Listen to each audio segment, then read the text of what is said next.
estafa maestra. Yo nomás quiero decir una cosa, ¿no? Vimos que la Fiscalía General de la República informó el día de ayer que la denuncia a la Marina se hizo durante el gobierno del presidente Andrés Manuel López Obrador. ¿Cuándo? Y qué bueno, Felipe Calderón, nosotros ¿cuándo festejamos Felipe Calderón el respeto de las denunció instituciones? a Genaro García Luna? Dime, ¿cuándo lo denunció a Genaro García Luna que está involucrado con el cártel de Sinaloa? Que para llamar así a la presidenta se necesitan pruebas. ¿Tienes pruebas, Daniela? Más del 30% del territorio mexicano entregado al narco. No, bueno, ¿tienes pruebas de que Claro, hay las corrupción calles están por llenas parte de del gobierno federal? Las Hoy series los de jóvenes Netflix, ¿será? terminan. No Las es el recientes, hecho, pero vamos a hablar de los jóvenes. O sea, las recientes yo sí quiero declaraciones decir del que NAI. Yo el único narcogobierno que conozco en este país fue el de Calderón. Y el- Amigos, un gusto saludarlos, domingo 14 de septiembre del 2025. Venga, un fuerte abrazo y un fuerte saludo para Alberto Muth, integrante del equipo del canal Legión Política, del mismo también Legión Vanguardia. Hoy es su cumpleaños, venga, muchas felicitaciones y muchas bendiciones. Bueno, amigos y amigas, arrancamos con la nota del día de hoy, donde pues, Juan Becerra no se quedó callado, así que puso en su lugar pues a dos damitas de PRI y del PAN que se pusieron así,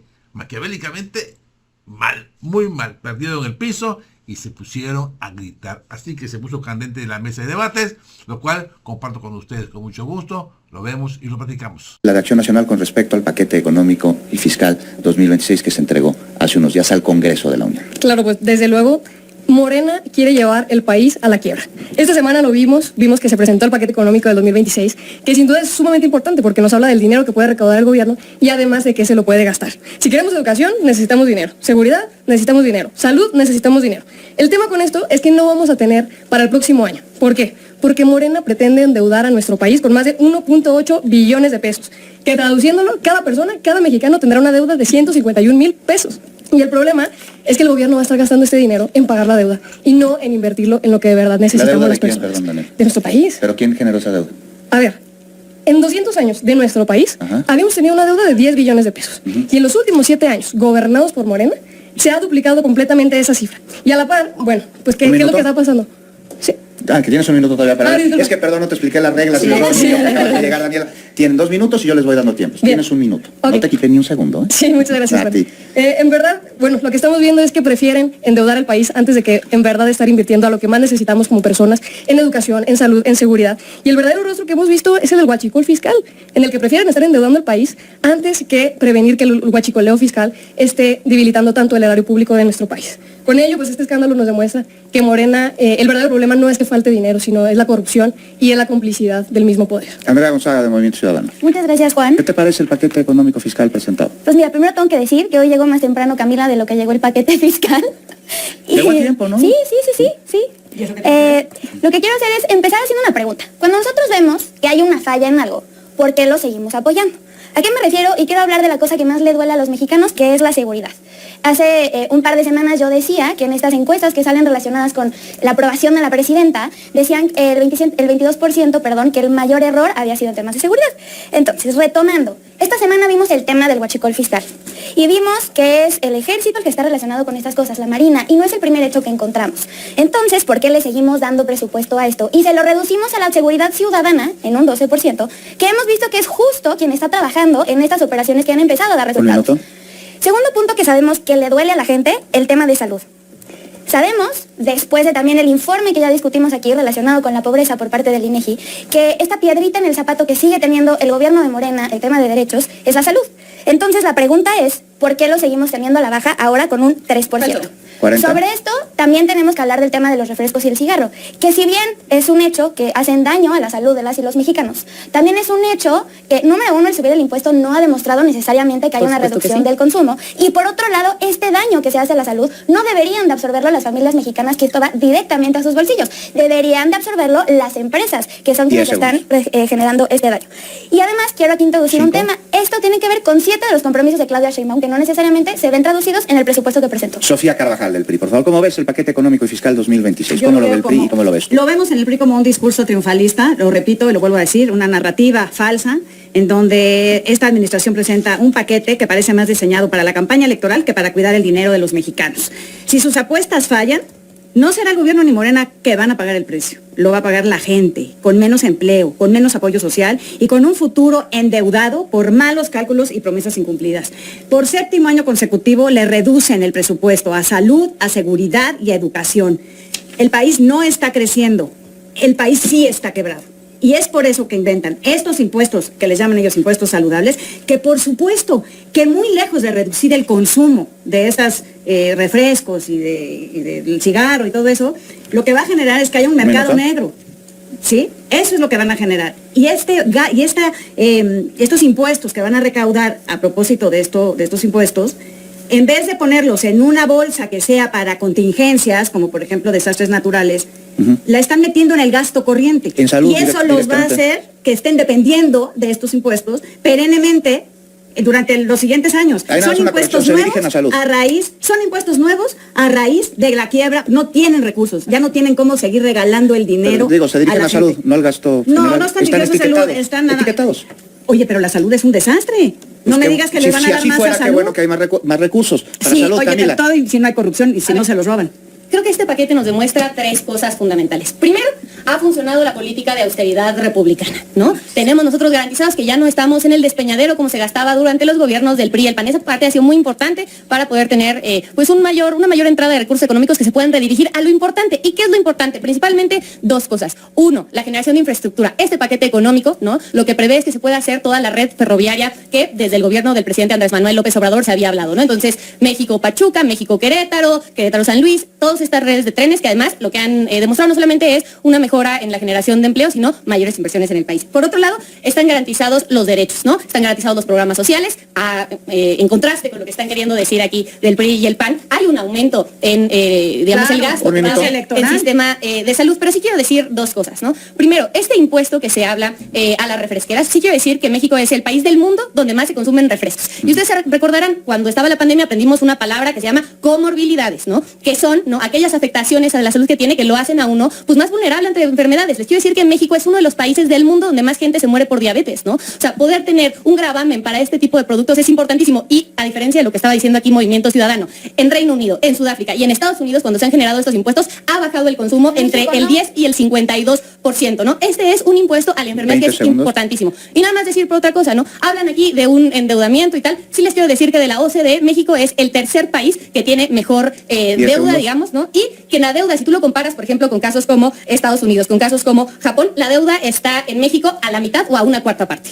Daniel Aguilar, del Partido Acción Nacional. Fíjate, qué bueno que haya más inversión en los programas sociales, porque sin duda son importantes, pero también vale la pena. Ustedes lo votaron en contra. No, es cierto, y eso se puede consultar en la Gaceta de la Cámara. Consulten, invitamos a la gente a que lo consulten. Qué bueno que se le está invirtiendo a estos programas, pero también se le tiene que invertir a los derechos sociales, a la salud, a la educación, a la seguridad. Y hoy los resultados en salud son completamente incongruentes. Más de 40 millones de mexicanos que no tienen acceso a la salud. Hoy las familias mexicanas pagan más del 50% en medicamentos que los propios hospitales no tienen. Y a eso hay que estarle apostando, a la seguridad también de nuestras familias, a la educación. No a esta falsa austeridad cuando en verdad lo que está gobernando es la corrupción. No es posible que ese huachicol fiscal esté sacando más de 177,000 millones de pesos al año y aún así preferamos que los altos mandos de la Marina, los funcionarios y las aduanas estén involucrados en este escándalo de corrupción, pero el más grande que ha habido en los recientes años, incluso 40 veces más grandes que la estafa maestra. Yo nada más quiero decir una cosa, ¿no? Vimos que la Fiscalía General de la República informó el día de ayer que la denuncia a la Marina se hizo durante el gobierno del presidente Andrés Manuel López Obrador. ¿Cuándo? Felipe Calderón, nosotros festejamos el respeto de las instituciones. A Genaro García Luna, dime, ¿cuándo lo denunció a Genaro García Luna, que está involucrado con el cártel de Sinaloa? Está pagando su condena, pero y tristemente no es por el gobierno de México, es de Estados Unidos. Incluso cuando ya estaba detenido y sancionado, Felipe Calderón seguía defendiendo al secretario vinculado con el cártel de Sinaloa, ¿sí o no? El cártel de Sinaloa que hoy gobierna al lado de la narcopresidenta Claudia Sheinbaum. Eso es absolutamente falso. Yo creo que para llamar así a la presidenta se necesitan pruebas. ¿Tienes pruebas, Daniela? Más del 30% del territorio mexicano entregado al narco. No, bueno, ¿tienes pruebas de que hay corrupción? Las calles están llenas de del gobierno federal? Las series de Netflix, ¿será? No, las recientes, pero vamos a hablar de los jóvenes. Las recientes declaraciones del Nike. Yo el único narcogobierno que conozco en este país fue el de Calderón. Sofía Carvajal.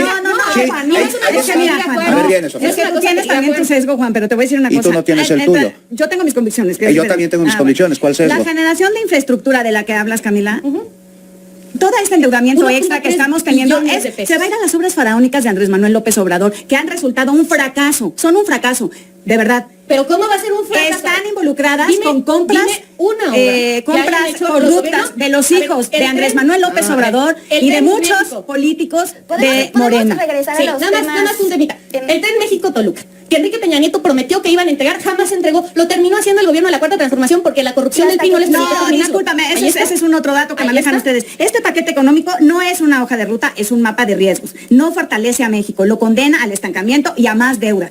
Con impuestos regresivos, gasto clientelar y Pemex como barril sin fondo, para el 2026 se pinta que va a ser otro año perdido. Barril sin fondo, lo que hicieron Andrea ustedes Gonzaga. de endeudar a Pemex y ni siquiera que diera cuentas, que ni siquiera se vio cómo ese endeudamiento Camila. que hicieron, ¿no? Se tradujo en la generación de más barriles. ¿Puedo hablar del presupuesto otra vez? Muchas gracias. Claro que A ver, puedes. hay otros dos temas que me quiero traer a la mesa porque también le importan a la gente, pero siempre se ven opacados entre la pelea de Genaro García Luna, que ya quiere hacer un drinking game de cada vez que sale el programa, y entre los temas que por supuesto que son la prioridad de los mexicanos, seguridad, salud, educación, pero que también son importantes. Y me quiero ir al tema de medio ambiente. Nada de esto va a tener sentido si tenemos un país que desaparece, que se sigue inundando, que sigue estando en sequías. El presupuesto de medio ambiente desde el año pasado tuvo una reducción del 40%, cosa que nos parece grave. Del lado del Movimiento Ciudadano hubo un consenso de decir, no estamos de acuerdo, pero tal vez vamos a darle el beneficio de la duda a la presidenta porque es una persona ambientalista y científica que entiende la realidad de los temas. Sin embargo, este año volvió a haber una reducción, no solo en el tema del medio ambiente, sino también en el tema del agua. Segundo punto que queremos señalar, que también nos parece muy importante, y retomando lo que decía yo de los Un minuto. compromisos de Claudia Sheinbaum, el tema de la cultura.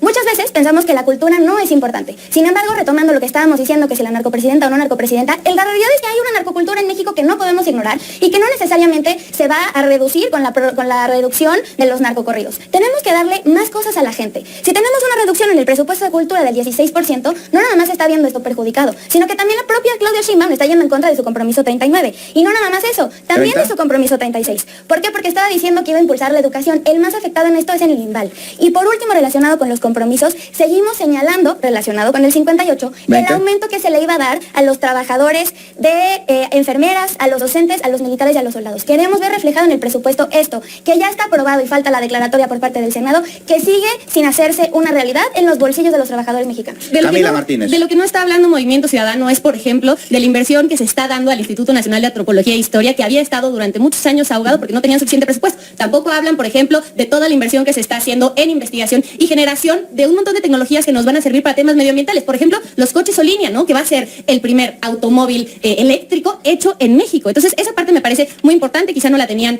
prevista, pero sí es importante abordarla. Y por otro lado, sí decir, ¿no? Ahora decían, no, es que, Un minuto. que decía Juan, no, es que el único narcogobierno es el de Felipe Calderón. Yo quiero decir que esta no es una cosa que dice Juan, es una cosa que ha sido reconocida por el gobierno de Estados Unidos. El Que único dice que no por el mexicano. el único ejemplo que utiliza la Casa Blanca para hablar de narcogobiernos es el de Felipe Calderón con Genaro García Luna. Ahí están los datos. Y lo que sí te quiero decir es, tú estás diciendo, ¿no? Que hay un narcogobierno y tal. Bueno, no solamente es Marco Rubio, secretario de Estado en Estados Unidos, incluso el propio director de la DEA y la propia fiscal de Estados Unidos que dicen, no hay otro gobierno como el gobierno mexicano que hoy esté ayudando al combate al Marco Sí lo Rubio dijo, se ¿eh? fue. Ahí está, amigos. Esta es la nota. Realmente estos opositores, el prianismo, pues son los que dejaron por décadas en ruinas a este país y que con el proyecto de la cuarta transformación se está avanzando, pero siempre existen pero para estos partidos que están en decadencia. Bueno, amigos, amigas, yo así finalizo. Gracias por su poderoso like. Compartan la información y los invito, si aún no lo ha hecho, que se suscriban a su canal Legión Política. Les recuerdo, yo soy Francis. Pasen un excelente día domingo. Cuídense mucho. Bendiciones. Adiós.